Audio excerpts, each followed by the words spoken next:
श्लोकः नरं वर्षयांसं नयनविरसं नर्मसुजडं तवापाङ्गलोके पतितमनुधावन्ति शतशः गलादवेनिबन्धः कुककालशविस्रस्तस्य कायाः तत्रुत्यात् काञ्चो विगलितदुकुला युवतयः।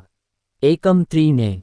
हिंदी अनुवाद। यदि आपकी कृपा दृष्टि किसी ऐसे वृद्ध पुरुष पर भी जाए जो देखने में कुरूप हो और जिसकी काम इंद्रियां मर चुकी हों, तो उसके पीछे की संख्या में प्रेम में डूबी हुई युवतियां आएंगी जिनके बाल बिखरे होंगे, जिनके गोल मटोल स्तन उनके अंतः वस्त्रों के ढीले हो जाने से प्रकट हो जाएंगे और जिनकी करधनी अचानक उत्तेजना में टूट जाएगी और उनके पहने हुए वस्त्र नीचे खिसक जाएंगे। श्लोक 14वां। क्षितो षट्पञ्चाशद्विसमधिक पञ्चाशदुदके होताशे द्वादशष्टिश्चतुर्दिक पञ्चाशदनिले दिवि द्विष्टत्रिंशमनस्य च चतुष्षष्टिरिति ये मयूखास्तेषामप्युपरि तव पादम्बुजयुगम्। हिंदी अनुवाद।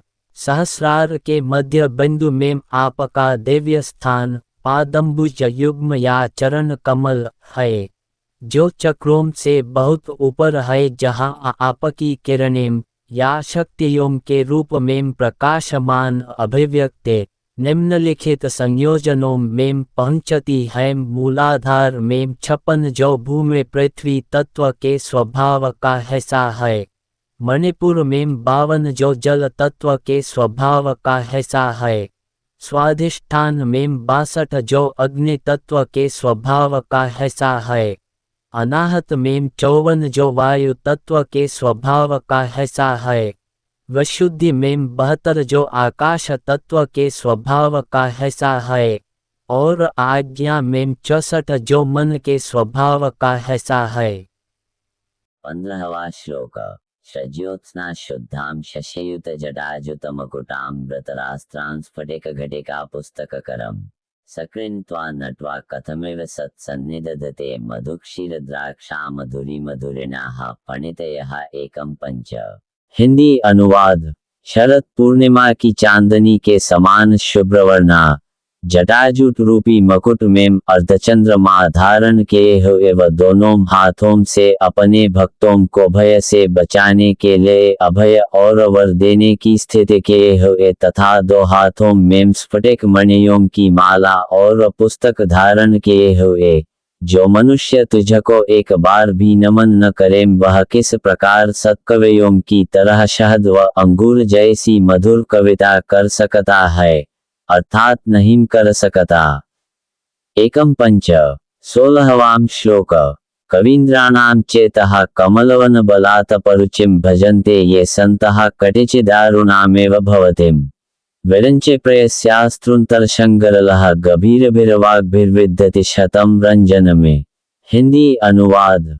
हे माता, हे अरुणा, हे कृष्णवर्णी देवी, आप प्रतिभाशाली कवियों के मन से बने कमल पुष्पों के लिए प्रातः काल उगते सूर्य के प्रकाश के समान हैं और आप उनकी कविताओं को खिलने में सहायता करती हैं। अतः जो भक्त पुरुष आपकी आराधना करते हैं, वे विद्या की देवी, तरुण सरस्वती से निकलने वाली कामुक भावनाओं की तरंगों के समान अपने शब्दों के राजसी प्रवाह से साहित्य मर्मज्ञों की सभाओं के मन को आनंदित करने में समर्थ हो जाते हैं।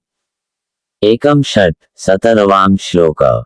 सावित्रीभिर्वचां शशिमणिशिलाभङ्गुरुचिभिः वशिन्याद्यभिस्त्वां सह जननि संचिन्तयति यः स कर्ता काव्यानां भवति महतां भङ्गिरिचभिः वाचोभिर्वग्देवीवदनकमलामोदमधुरायः। एकम सप्त। हिंदी अनुवाद।